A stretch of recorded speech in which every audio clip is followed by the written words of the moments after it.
every time I found myself doing a full-time job, I hired someone to do that job. Because if I haven't priced my business well enough to be able to hire someone to do the work that I'm doing, I've made a mistake on the business model. If you weren't willing to put the time, the effort, the work, the sweat equity in at the beginning, you're not able to reap the rewards at the end of the day. And the moment you're aware of something, then you can acknowledge it and then you can take action. This is The Energetic Leader, led by a team of 3 who have influenced people at the highest level of corporate, athletic, entrepreneur, and the business world. We teach through science and data-driven methods to help you lead through energy and influence. We don't just use our stories, but the stories of those who have walked the walk, been in your shoes, and ultimately excelled. Whether it's leading a team of 10 or 10,000, building a business of 1 million or 100 million, winning 1 championship or 10, they all have one thing in common: energetic leadership. So with that, step inside and let's help transform you into that energetic leader. Welcome back to another week of the Coaches Council. We're down here in sunny Florida this week. It's been a little bit different than what we typically get up in New York. It's been cold, rain, and gray, and unbelievably, you come down to Florida and it's just all fun in the sun. And so the as we talk about often, guys, it's the mindset in which you show up with, it's the systems in which you can operate with, and ultimately the way in which they all interact together that create the success at the end of the day. And so I'm so excited to introduce this week's guest, Erik Huberman, who's the founder and CEO of Hawke Media. And I know that a lot of times I get questions about, how do I market my company? How do I find my ideal client? How do I show the value that I can ultimately bring to people? And that's why I was like, you know what? I'm going to go out and seek out the best, because we all want the best. And so what he's been able to do over the last little bit has been amazing. He launched in 2014 and has ultimately built a CMO company for you. It's ad hoc, as you need, in your vicinity, in your company, and valued at 75 million. Grew faster from basically 7 employees to 150, and has done so in an extremely organic and authentic way. And I cannot be more excited to introduce you guys to Erik Huberman. So Erik, thank you so much for taking the time to join us today and really kind of dive in here. Yeah, no, thank you for having me.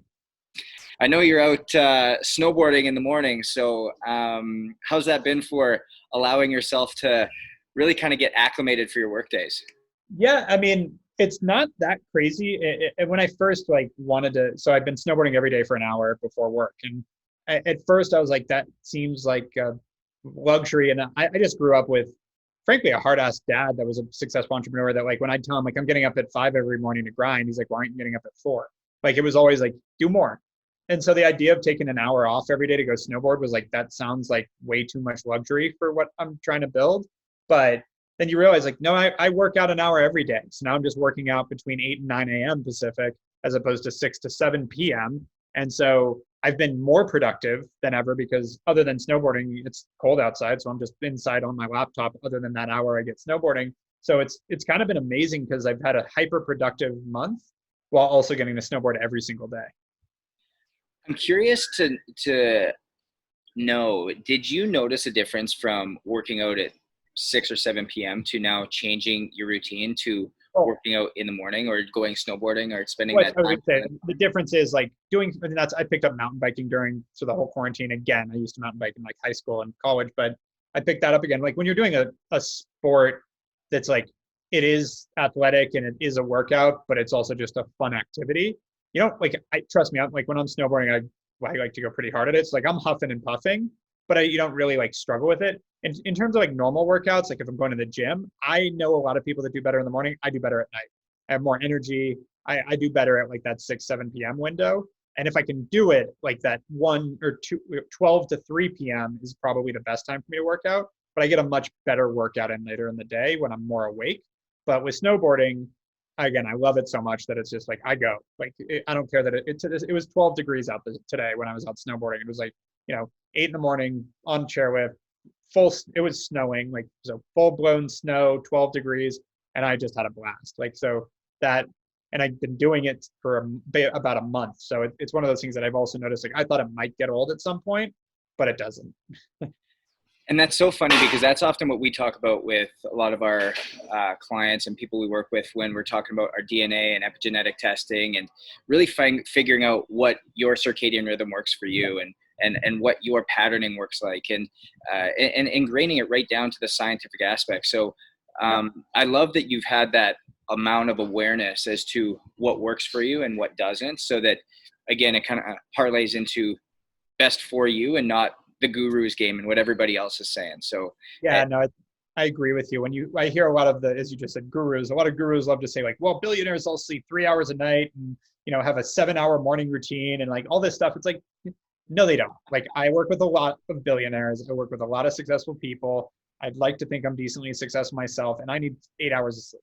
And I don't actually have much of a morning routine. I mean, I do brush my teeth every morning, but like, no, I don't infrared sauna for 2 hours. Like, frankly, I do have successful friends that do that, but the majority of people I know that do that aren't that successful because they're not prioritizing their business. By the way, when I start, I should qualify that. They're not financially as successful. They're happy. They have a well-balanced life. I don't think there's anything wrong with that. But if you're going for maximized financial success, having a 2-hour morning routine is 2 hours you're not working. Just a thought. No, you're exactly right. And there's so often, I mean, we kind of make fun of it sometimes, is where you got to do your journaling, your yoga, your sauna, your interpretive dance, your BOGOs, and just before you can even get going. And you've woken up at 5 a.m. because you also want to be a part of the 5 a.m. club. Yep. And it's now 8:30 and okay, now it's time to open the books and get working. And you've lost 3.5 hours of your most productive time and most focused time of the day. And here I am waking up at, well, I mean, I do wake up at like 6:30 or 7, but like I usually start work around 7:30. So I wake up between an hour, half an hour before I actually get on my first call. And so like, yeah, the person gets up at 5 a.m. has a couple hours on me, but if they're spending all that time on an infrared sauna and, a morning clubhouse, like, congratulations, we're still going to be just as productive as each other, unless for some reason that sauna makes you so much more energetic, which, listen, infrared saunas are great, but like, I can find time to do that too. I think you just nailed it with like, you got to do what's right for you. It's the most important part. This is definitely not where I thought this talk would go, but I love this because it goes right back to the fact of, it all comes back to energy. It all comes back to where are you putting your energy? Where are you directing your energy? And what's the priority for you in the time of life that you're in? If it's time to really push and build that business to ultimately allow yourself for a big exit, to allow yourself for to grow a company that is going to be kind of a part of your legacy, what you're wanting to leave behind, then we have to bring that into perspective. You're not going to be able to work a 6, 7, 8 hour day and be able to do that right off the hop. Eventually, yeah, that's going to be able to do that. But what we're looking for in terms of that routine is going to be down to what we spoke about. Your DNA, your epigenetics, the things that work for you, the things that are ingrained that are going to optimize that for you, and the timing of which it works for you and where it fits. Well, there's also, in terms of building a business and going back to that, in the beginning, you're going to grind more than is healthy if you want to build something big. Like, it's pretty standard. It's very rare that you don't to build something big.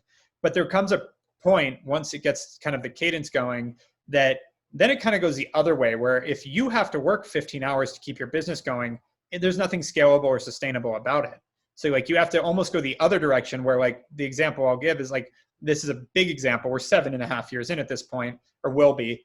My partner is going on paternity leave in June. I'm going to Harvard to take their owners and presidents program. They're like Harvard Business School for owners and presidents. And we're both basically be out of the office for June. So now our executive, we have to tell it, which we already talked to him, but like, we had to go to our executive team and be like, get ready. You've got a few months. You're going to run the company without us for a month, because that's the only thing that becomes scalable. Because if they need to rely on us every day to run the company, then we're not doing things right. And so now, and then we're at the stage now where like, that's actually pretty much there. I think if my partner and I disappear for a month, everything's fine. But now we're at the stage where it's like, now their turn. So now you can't be a critical linchpin. So like, our executives have to start delegating and building a team around them so they can do the same thing and they can go to Harvard for a month. Like, that's where we're at now, is building that. And you kind of just keep trickling it down, and then the people below them will have to get there, et cetera. And you build this organization where there's no single point of failure, where everything's scalable and repeatable. And that's what allows you to go from being a, let's say, $10, $20, $30 million business to $500 million, billion-dollar business, is when no single person is really that critical. And it's a weird thing to say, but at the same time, it's super important, including the founder, the CEO, the COO. Like, they can't be critical points of failure. I want to dive deeper into that, because what you just said is a key concept to building any business, scaling any business, and taking it from good to great to elite to legendary in whatever form of words you want to utilize. And you seem to have it down to where you're now executing at a very high level. What systems, what processes, what steps did you take ultimately to get here? Yeah, it's been 7 years. So, and we're bootstrapped, but it was really just every time I found myself doing a full-time job, I hired someone to do that job. Because if I haven't priced my business well enough to be able to hire someone to do the work that I'm doing, I've made a mistake on the business model. So it was always about, if I'm doing it full-time and I can't afford to hire someone to do it, I definitely shouldn't. I'm the most expensive person at the company, always. So like, that definitely doesn't, if it doesn't make sense to hire someone, it definitely doesn't make sense for me to be doing, and I need to tweak that role. And so the only places where I keep a job are things that are still a little too nuanced to go just hire someone to plug in until I work out the system, and then I put people into the system. So, I bought a couple agencies, hired a head of corp dev to help me find more agencies to buy. Over time, I'm still doing a lot of the work with him, but over time he'll take that over off my plate, and I probably will touch in to say hi to the people we're talking to, and that's about it. Sales, same thing. I was the main seller. I was 85% of our sales 3.5 years in, and then I realized there was nothing scalable about that. I needed to prop up a sales team, and started doing that very quickly. And even took a couple months step back to make that happen, because I stopped fully selling, which my close rate's going to be higher than most of anyone I could hire as well. So it was just always about looking at the future. Like, I want to be a multi-billion-dollar company. So anytime I had a struggle with something current, I had to fix it for scale. And I've driven my team, mostly my recruiting team more than anyone, I think, nuts with this, because they'll say like, listen, we're trying to fill 20 positions. It's really hard. I'm like, yeah. And in 3 years, we're going to be filling 200 positions. So figure it the fuck out.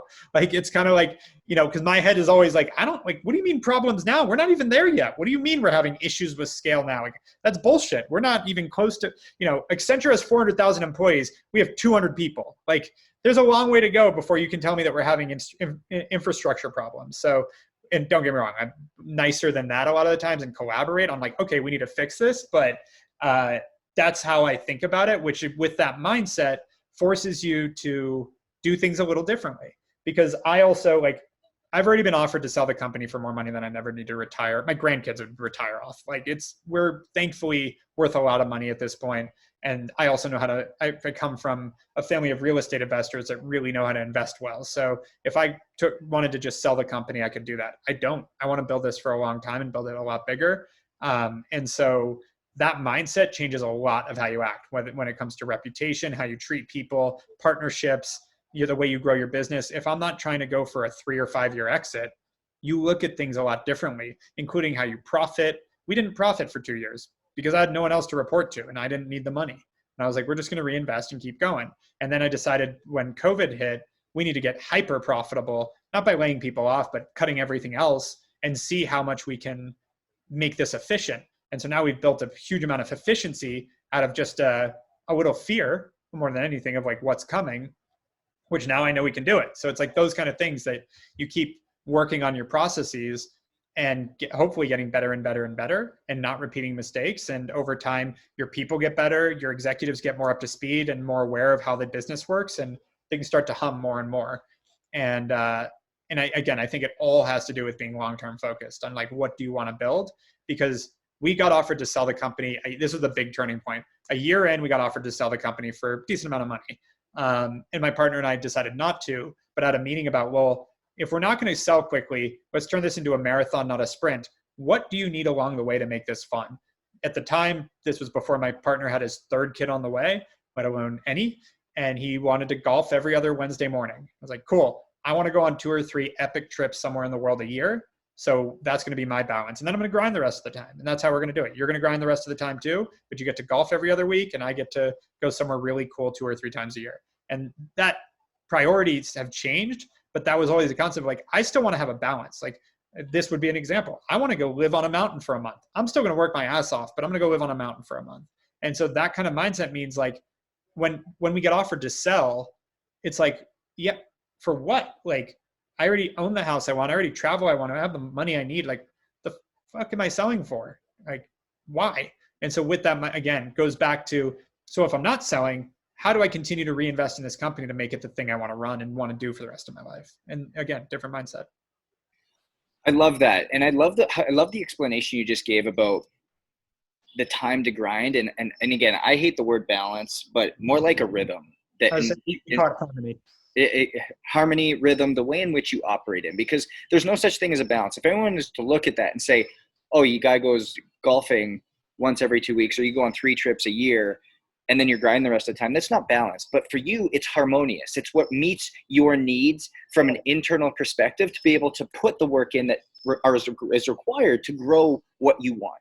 When and balance connotes a balance, and that they're antithetical of each other. And for us, like, this is a bad time for this, but most of my career at Hawke, I've been going on these crazy trips and going and meeting up with entrepreneurs and meeting great partners and business owners. And I mentioned before we jumped on here, going on a heli-boarding trip with 50 Canadian entrepreneurs every year, one of which is now an LP in my fund, a few of which have connected me with great brands, a few of which that we've worked with.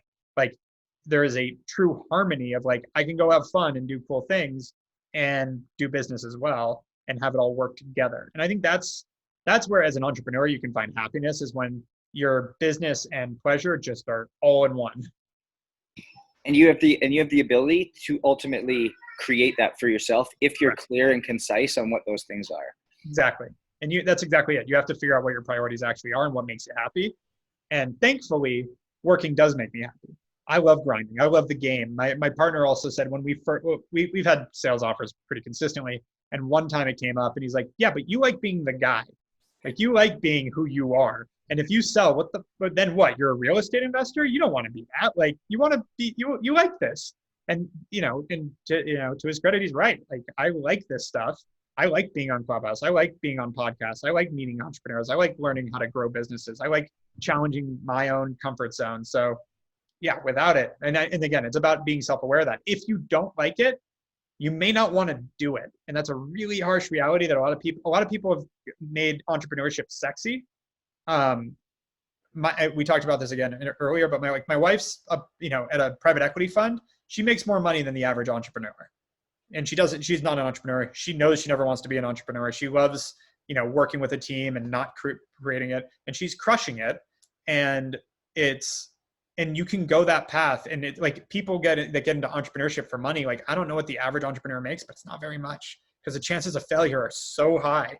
So like, don't get me wrong. It's kind of like the lottery ticket thing. We're like, yeah, that one person won the lottery. That doesn't mean you're going to.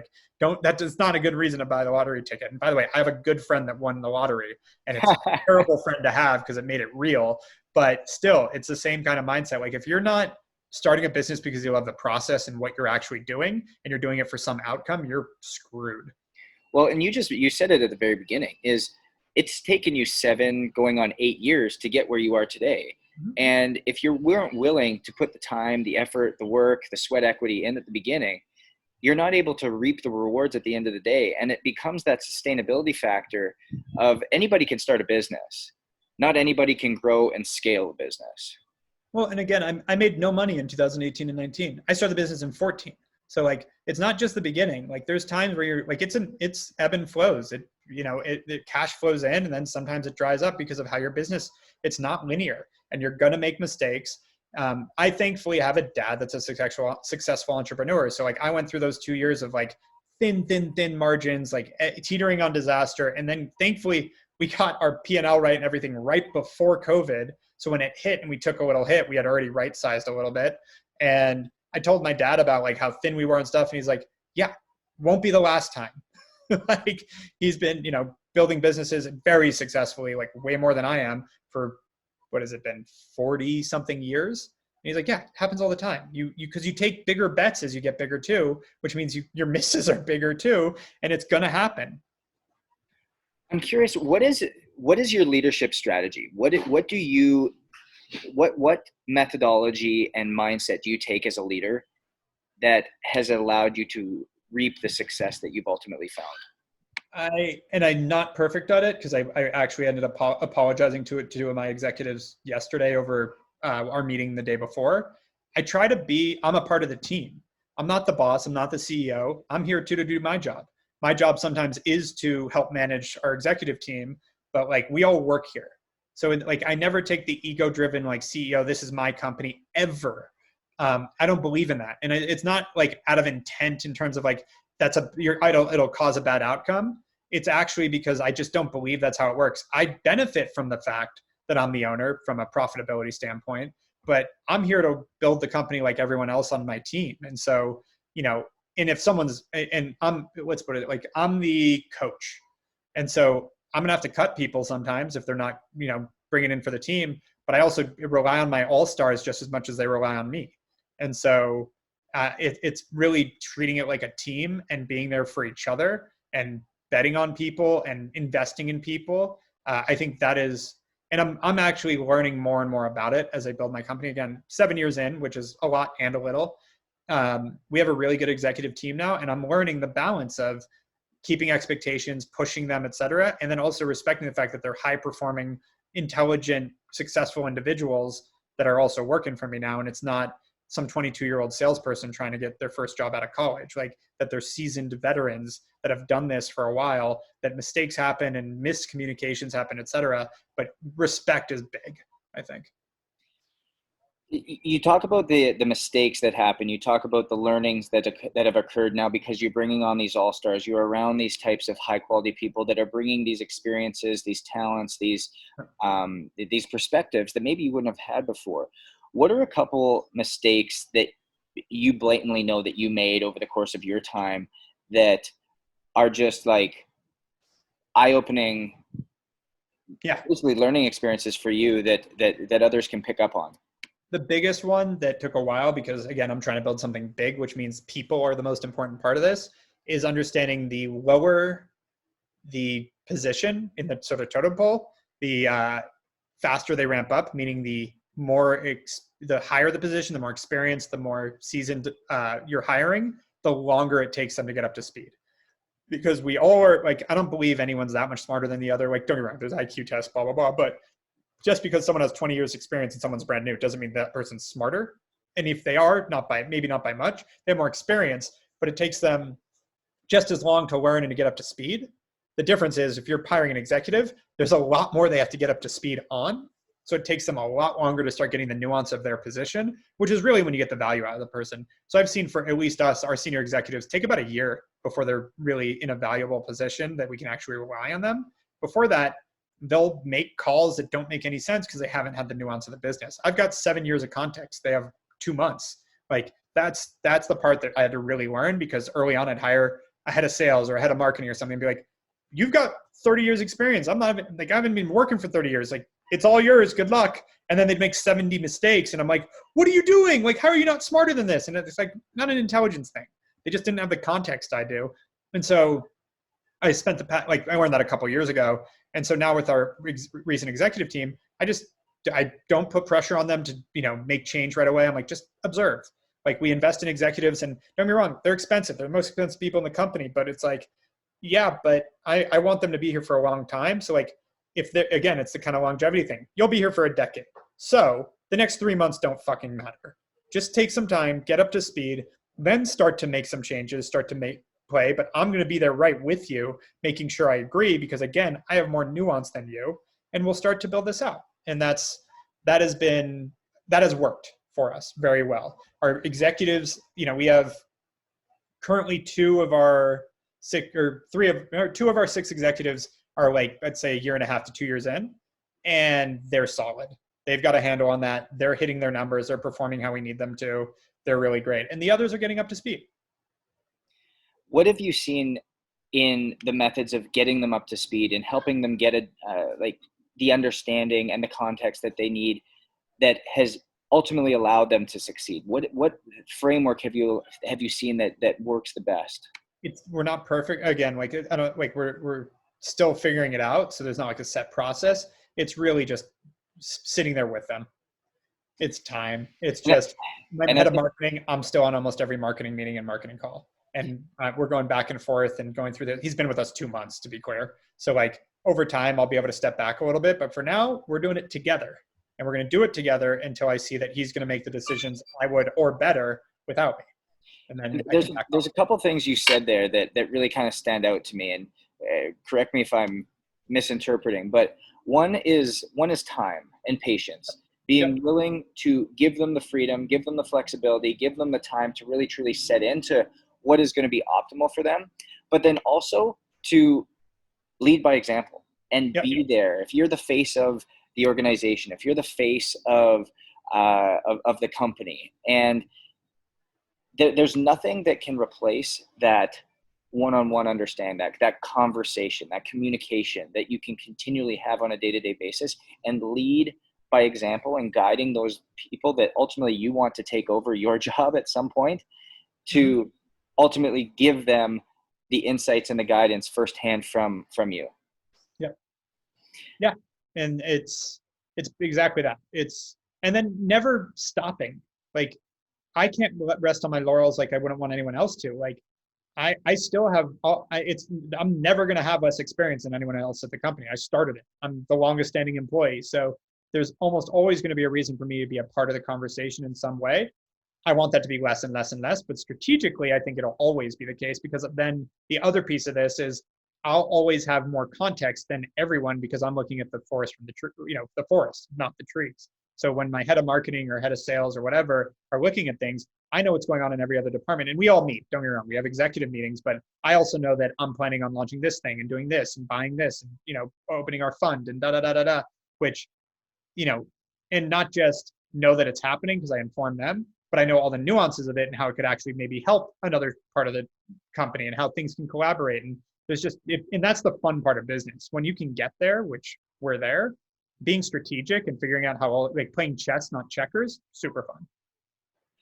Erik, I'm really interested to kind of learn where you're wanting to take this company. And you talked earlier about what really sets you on fire, like what your passion is. If you wanted to exit from this, you could have 10 times over, but you have this deep desire of taking it somewhere. And before you answer that question of where you want to take this, is for people who have found themselves being be it the bottleneck in the company, be it from being able to grow, or finding that they're having to be too involved in the day-to-day and having to sit with all those people, like you just don't have that amount of time. What are some solutions or ways in which you can get around that, or ways in which you have found that you can optimize your time and efficiency so that you can do what is needed to lead in the proper ways, but also still grow the company? Yeah, I don't believe in entrepreneurial victims. Like, you made the choice to be an entrepreneur, you control your destiny. That's the whole point. So if you're finding yourself being a bottleneck, fix it. Like, whether it's why are you a bottleneck? Is it because someone else needs to be doing that part of the job? Then hire someone. If you can't afford to hire someone, well, your business model's broken. Go figure that out, because you should never be critical in your own business. And I shouldn't say never. In the beginning, it's different. You're going to have to ramp up. You're going to have to be the main salesperson. Someone told me again that the founder is going to be the biggest salesperson or the only salesperson for the first 2 years. And for me, it was closer to 3.5, as I mentioned. So it takes a lot of time before you can really start passing stuff off. So you might have to grind, you might have to work your ass off. But if you are truly if you have more work than time in a day, you need to look at what you're working on, because it should be generating enough revenue to start hiring people. If you're really working that hard, you should be just able to start offloading stuff to other people. I love it. It's such a great tangible takeaway, because if what you're putting your time into is not generating profitability so that you can then offload certain things to continue to grow, it's like shoveling from one hole to the next. Exactly. You're just stealing from working. Exactly. That was actually some of what I apologized for, was talking to my executives who were, we were like, why didn't we get some deadlines done, et cetera? And they're like, well, it's been really busy. We're all working our ass off. I was like, yeah, I frankly know that you're working your ass off. You're all very hard workers. And I also frankly don't give a shit, because that doesn't impress me, because we're all working hard. I appreciate that you're working hard, but if you're working that hard and not getting the things done that we need, then you're doing something broken.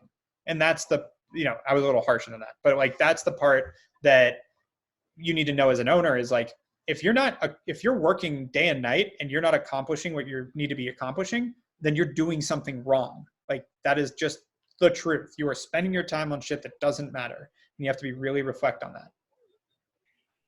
How do you reflect on what's working and what's not? I mean, it's just a constant, like right now I'm working on a project to actually have a report on where I spend my time based on my calendar. Because yeah, it's just, you have to constantly be self-aware and reassess and go like, what is the best use of my time? And I listen, like anyone, I fall into cycles where I'm spending time. I had a really exciting like passion project I wanted to do and started spending all this time on it to try to get it put together. And like a couple weeks in, I was like, the fuck am I doing? Like, I have this bird in the hand. Like, everything's going well here. Why am I distracted with this? Like, everyone gets entrepreneurial ADD, especially when you're at the point like we are, where I have a great exec team that's doing a great job, that I can have the freedom to kind of, where's the best place to spend my time? And so it really takes a very conscious assessment of, right now, what is the best use of my time for the company? And, for me, as an example, it's a combination of M&A, getting our fund closed, which should happen today, actually. I'm on our sales and marketing meetings every day, coaching our sales team, working with our marketing team on the different marketing initiatives, on our, strategy calls with our executive team, figuring out the overall direction of the company. And then frankly, being the outward facing, beating the drum, waving the flag face of the company. That is the best place. So I always talk about, it's like a third growth, a third promotion, and a third strategic. That's been how I've like dissected right now as the best use. I don't know how that changes over time, but for right now, that's how it is. And so then it's a function of knowing that's how I should probably spend my time, and then monitoring my own use of time. Is it falling into one of those buckets, and how? And is it the right use of that time? And you do have to be aware of it, or have a great assistant that's aware of it, which I've seen a lot of people do. Have an assistant that basically ends up managing them. That's like, no, that's a waste of your time. Don't do that. I love the word awareness, because so often with the way that I've worked with clientele, and my wife, the way she does as well, is it all comes back to that keyword which is awareness. Yeah. The moment you're aware of something, then you can acknowledge it, and then you can take action. It's those 3 A's of being able to identify what works and what doesn't, and then being able to apply it. Same thing with your third model, is understanding, okay, is this third bringing the results that I ultimately want to gather? If you're aware of that, you can then assess it and take the proper action at the end of the day. Yeah, it's the same way we even look at marketing strategies. We talk about awareness, nurturing, and trust. And so when we look at like where it's broken, this is like, we're literally writing a book about this. It's coming out later this year, about like, those are the 3 pillars, and looking at different marketing strategies, we can quickly identify which bucket is missing, and then dive into the tactics and the individual, things that need to happen. Same thing with the way I just talked about my time. Strategy, promotion, and growth. Well, where are we slipping? Are we not being having enough awareness? Are we not growing fast enough? Or do I feel like we're screwing up on the actual efficiency and strategy and management of the company? And then I can spend more of my time in one of those 3 buckets, depending on where I feel the leak is. So often we spend so much time on the tactics, so much time on the how, versus spending time on being aware and the who. And I mean, there's an unbelievable book, Who, Not How. That just really kind of comes back to that same concept that we're talking about here. Is it's the awareness of putting the proper people around us and putting ourselves in the proper systems to operate at a higher level. It's not necessarily how we're doing it or what we're doing, but again, who's around us and the time we're spending. So, I mean, I love the concept, and it's such a great takeaway for all you guys listening, of how you can take yourself from A to B without having to get tied up in the nuances and tactics that are truly going to get you there, but just stepping back at the base level and having the awareness of what's going on day to day. Yep. And yeah, it really is it. And I will say that, and then it's about like, when you're going to the who, it's about bringing in people and then actually giving them the freedom and autonomy to do what they need to do, and getting them able to like control their own destiny, and giving them guidelines and giving them bumpers. Don't just let them all go, fall on their own sword, but at the same time, like giving them the autonomy to make decisions, especially when you're getting the executive level. You've got to do that, or again, you're not scalable. You got, like, my goal it was the end of last year, but with COVID, we changed too much to make it happen. But the end of this year, my goal is like, nobody notices if I'm gone. Like the company's going great. We have projections. We know how to manage to them. We know everyone's got functioning and they're going to hit what they need to. And I'm here to check in. Yeah. And that not because I'm trying to retire, as we've kind of alluded to before, but because that if I get there, that means I can go spend all of my time on growth and expansion, and I don't have to be in the weeds on things and solving problems for our people. They got it. And so we're spending the next, as I kind of mentioned as well, the next, I guess, what do we have left? 3 months, trying to make it so that like when something comes up that I have to be involved with, I eject. All right, thank you. Yep. You, bye. Like that's a lot of what's happening already and what's going to continue to happen in the next 3 months, so that I can just get to a point, which by the way, again, as an owner, way more fun to jump on an exec meeting, give my feedback, give some new ideas, then bounce out and go work on the newest expansion of Hawke and, a new M&A project, launching our fund, launching our financing arm, launching our book, launching the brand awards that we're doing, the brandies, working on e-commerce week, working on all these cool things that we get to do that build the business. That's fun. Completely. And I mean, if my fiance was on with this call with us, she'd be talking about how it's about, when you're talking about the who, it's putting people who match the company's energy level, match the company's personalities, match the company's characteristics, not just like you talked about, who's got the experience or the resume to match it, but whose personality, whose characteristics, whose energy really match in and mesh, because that's what's going to ultimately be able to increase the communication, increase the camaraderie, increase that culture that we so often speak about, so that when you want to leave, the company actually runs better without you. Exactly. And they all just roll, like kind of take a deep sigh, like, thank God, go on vacation. We got it. That's what I want. And I think we're getting there, but that is what I want. Like, again, we had this hard conversation Monday night with our exec team, but we're hitting our goals, which is great. So like, we're always ambitious to do more, but like the truth is we're getting there. I love it. Where can people find more about you, Erik, and really dive into Hawke Media? And if they're looking for that's ad hoc CMO that fits right into their business, where they can, again, hire somebody to what they've been doing for so long to give them more time to focus on what matters. Yeah, I mean, we'll give anyone a free marketing audit. You can just at hawkemedia.com, you can sign up for that, and we'll dive in and see if we can help you, or if anything, just point you in the right direction. So always feel free to that.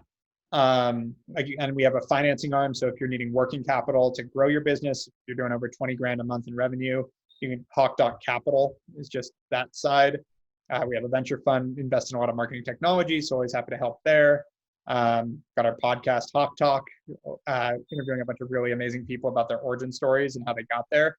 And our whole mission is accessibility to great marketing for everyone. Like, we really want to make it easy and accessible to work with incredible marketers. So everything we do is a la carte, month to month, super flexible, nimble, and really good at what we do.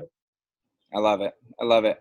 Now, we always end with this question. I always want to know, what can our audience of big action takers really do for you?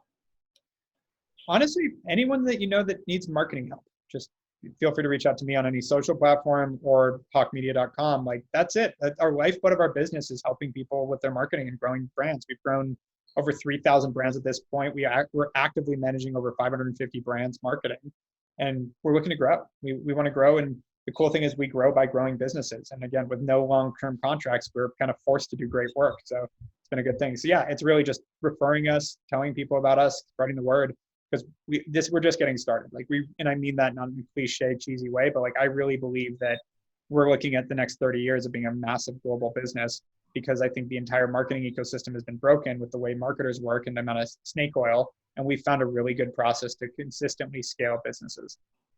It's amazing. I absolutely love it. And it comes back to the cliche saying that if you want to grow large, help 10,000 people.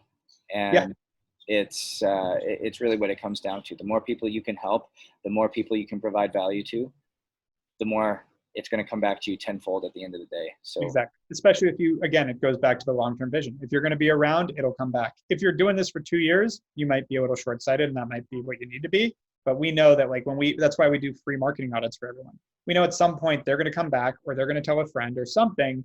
It's worth it. So I love it. Absolutely love it. Erik, thank you so much for spending the time with us here. Guys, I implore you, go take a look at Erik and the work he's doing at Hawke Media. It's wild when you start to listen to stories of that nature that start from humble beginnings, start from an employee base of 7, actually an employee base of 1 as an entrepreneur, to an employee base of 7, to an employee base of over 200. And that growth is possible. Growth is possible when you're aware, when you're able to rehire for yourself and spend the time where it's most valuable. And it takes giving yourself that white space. It takes giving yourself that hour in the morning to go snowboarding, that hour in the day to spend on yourself, finding out what works for you, so that at the end of the day, you can be better for not only yourself, but for your team, for your family, and everybody else that's relying on you. Because at the end of the day, you're a winner. Stay hungry, stay humble, and we'll see you next week.